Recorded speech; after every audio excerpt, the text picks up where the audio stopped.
السلام علیکم ورحمۃ اللہ وبرکاتہ۔ الحمدللہ لاسٹ ویڈیو میں ہم جمعہ کے بارے میں کچھ پڑھے تھے، جمعہ کے حکم کے بارے میں پڑھے تھے۔ آج ہم پڑھیں گے نماز جمعہ کی شرطیں، جمعہ کے آداب کے بارے میں۔ نماز جمعہ کی شرطیں۔ نماز جمعہ کی سب سے پہلی شرط ہے ظہر کا وقت ہونا۔ ظہر کا وقت شروع نہ ہو یا ظہر کا وقت ختم ہو جائے تو نماز جمعہ نہیں پڑھ سکتے۔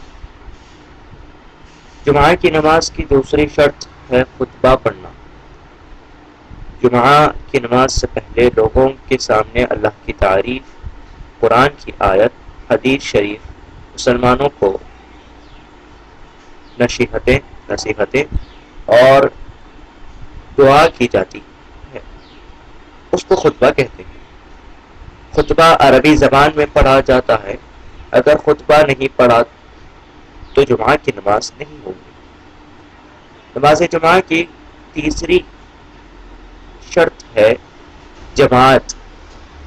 جمعہ کی نماز بغیر جماعت کے یا اکیلے نہیں پڑھ سکتے۔ جمعہ کی جماعت کے لیے امام کے علاوہ 3 آدمی کا ہونا ضروری ہے۔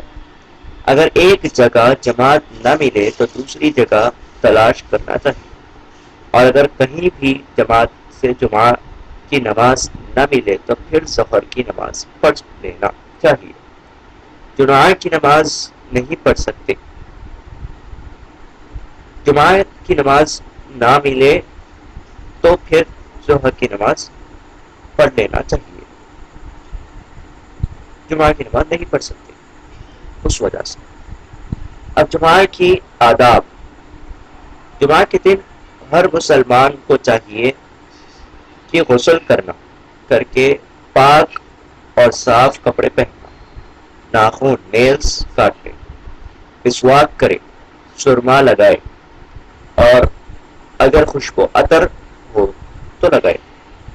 جیسے ہی جمعہ کی اذان ہو سب کاموں کو روک کر مسجد کی طرف نکل جائیں۔ جمعہ جامع مسجد یعنی محلے کی سب سے بڑی مسجد میں پڑھنا چاہیے۔ حدیث شریف میں ہے کہ جمعہ کے دن فرشتے مسجدوں کے دروازوں پر بیٹھے رہتے ہیں، اور جو مسلمان مسجد میں پہلے آتے ہیں ان کا نام نورانی کتابوں میں لکھتے ہیں۔ جب خطبہ شروع ہو جاتا ہے تو فرشتے نام لکھنا روک کر کتابوں کو بند کر لیتے ہیں اور خطبہ سننے میں مصروف ہو جاتے ہیں۔ جو لوگ خطبہ شروع ہونے کے بعد مسجد میں آتے ہیں ان کا نام اس کتاب میں نہیں لکھا جاتا۔ مسجد میں آنے کے بعد جہاں پر جگہ ملے بیٹھ جانا چاہیے۔ لوگوں کی گردنوں اور سروں پر سے انگلتے ہوئے آگے نہیں جانا چاہیے۔ خطیب یعنی خطبہ دینے والا جو خطبہ پڑھ رہا ہے تو خاموش بیٹھ کر خطبہ سننا چاہیے۔ جس طرح نماز میں کھانا پینا، بات کرنا، سلام کرنا یا جواب دینا حرام ہے، اسی طرح خطبہ سنتے وقت بھی یہ چیزیں منع ہے۔ خطبہ سنتے وقت درود شریف بھی نہیں پڑھنا چاہیے۔ جمعہ کے دن سورہ کہف پڑھنا چاہیے۔ حدیث شریف میں ہے کہ جو جمعہ کے دن سورہ کہف پڑھتا ہے تو اللہ تعالیٰ اس کو ایک جمعہ سے دوسرے جمعہ تک محفوظ رکھتا ہے اور دجال کے فتنے سے بچائے رکھتا ہے۔ جمعہ کے دن زیادہ سے زیادہ درود شریف پڑھنا چاہیے اور زیادہ سے زیادہ ذکر و تسبیح اور دعائیں کرنا چاہیے۔ انشاءاللہ تعالی ہماری نیکسٹ ٹاپک ہوگی عیدین کی نماز۔ اب آگے ہم چلتے ہیں سیرت النبی صلی اللہ علیہ وسلم پر۔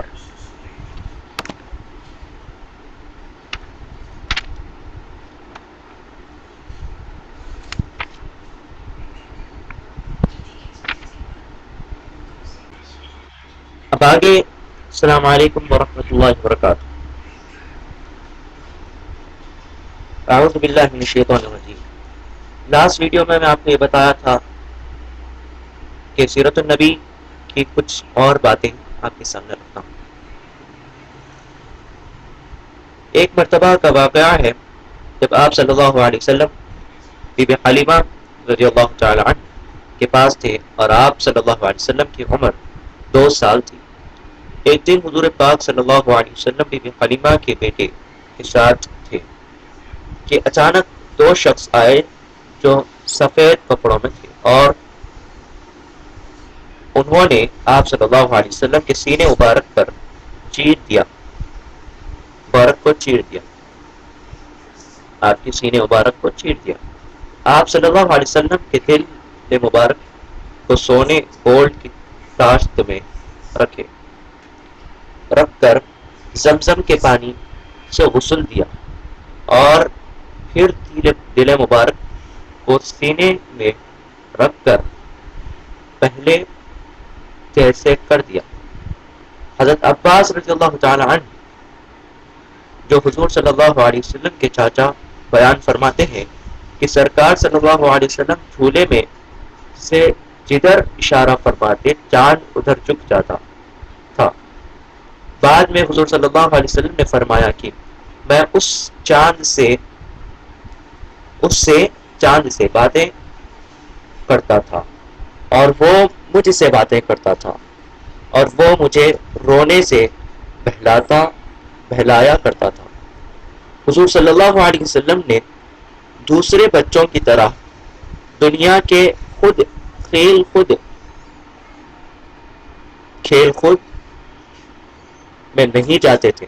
آپ صلی اللہ علیہ وسلم کی عمر 6 سال تھی جب آپ صلی اللہ علیہ وسلم کی اپنی والدہ بی بی آمنہ کے ساتھ مدینہ منورہ میں آئے۔ مدینہ منورہ میں آپ صلی اللہ علیہ وسلم کا ننھیال تھا۔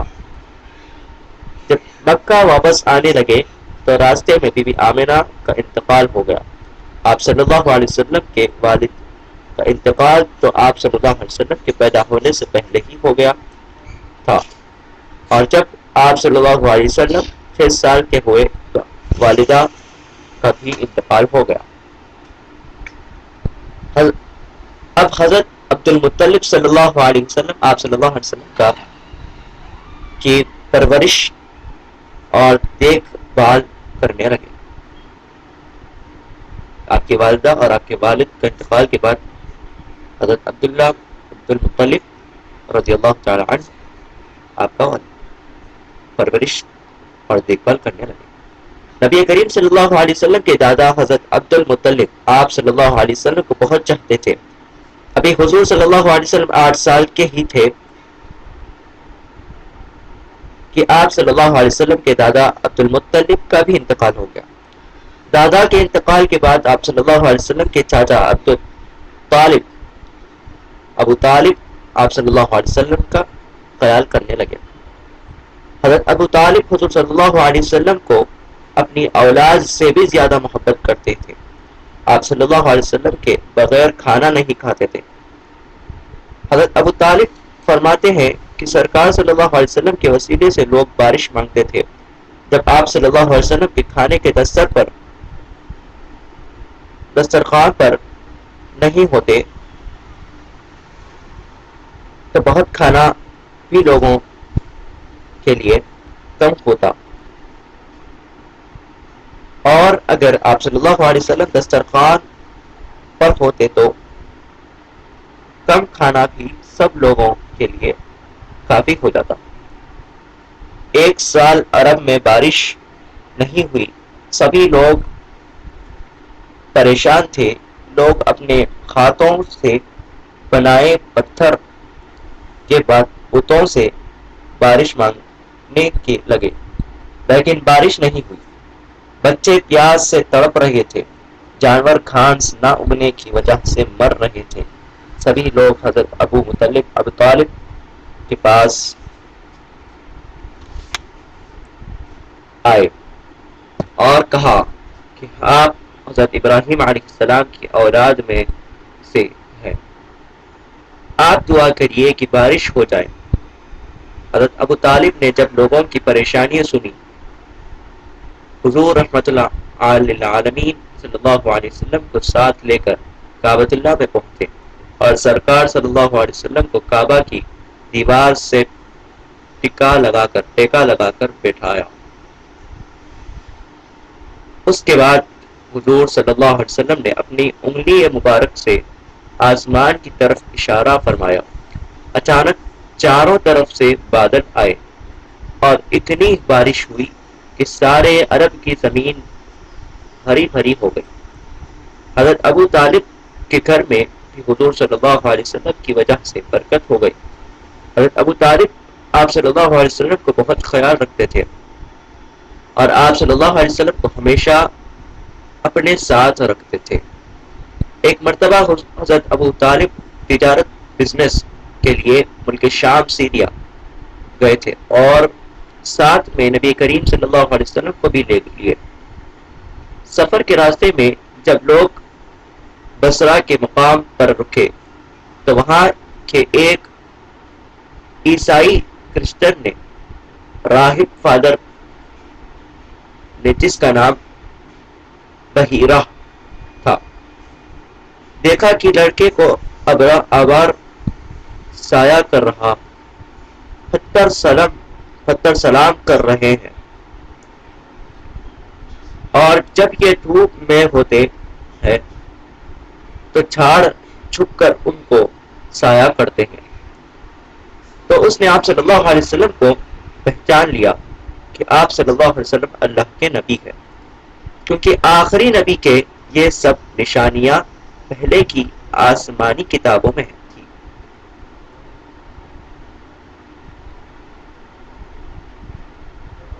بحیرہ راہب نے حضور صلی اللہ علیہ وسلم کے ساتھ تمام لوگوں کو بلایا اور آپ صلی اللہ علیہ وسلم کے ہاتھ مبارک کو بوسہ دیا اور کہا کہ یہ سید الامین یعنی آسمانوں اور زمینوں کے سردار ہے، یا رب العالمین کے رسول ہے اور رحمت للعالمین ہے۔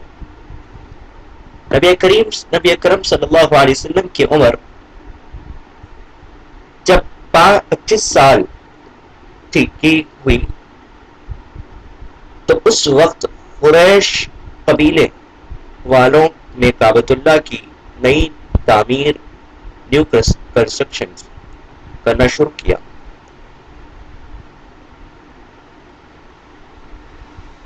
حضور صلی اللہ علیہ وسلم نے بھی اس تعمیر کنسٹرکشن میں حصہ لیا۔ آپ صلی اللہ علیہ وسلم نے اپنے کندھوں سے شولڈرز پر پتھر رکھا اٹھا کر لائے۔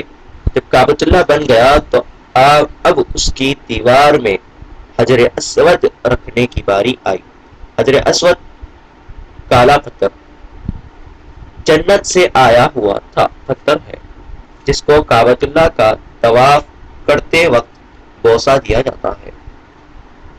جب یہ جنت سے آیا تھا تو دودھ سے زیادہ سفید تھا، لیکن بندوں کے گناہوں کی وجہ سے یہ کالا بلیک ہو گیا ہے۔ حجر اسود کو کعبۃ اللہ کی دیوار میں رکھنے کے لیے تمام لوگوں کے بیچ میں جھگڑا شروع ہو گیا۔ حضور صلی اللہ علیہ وسلم نے اپنے ہاتھ مبارک سے حجر اسود کو اٹھا کر کعبۃ اللہ کی دیوار میں رکھا۔ آپ صلی اللہ علیہ وسلم کے اس فیصلے سے سب خوش ہو گئے اور ایک بڑی جنگ ہونے سے رک گئی۔ انشاءاللہ تعالی آگے کی ذکر جو بھی آپ کے ہے سیرت النبی انشاءاللہ تعالی کل کے نیکسٹ ویڈیو میں آپ کے سامنے رکھوں گا۔ جزاک اللہ خیر۔ السلام علیکم ورحمۃ اللہ وبرکاتہ۔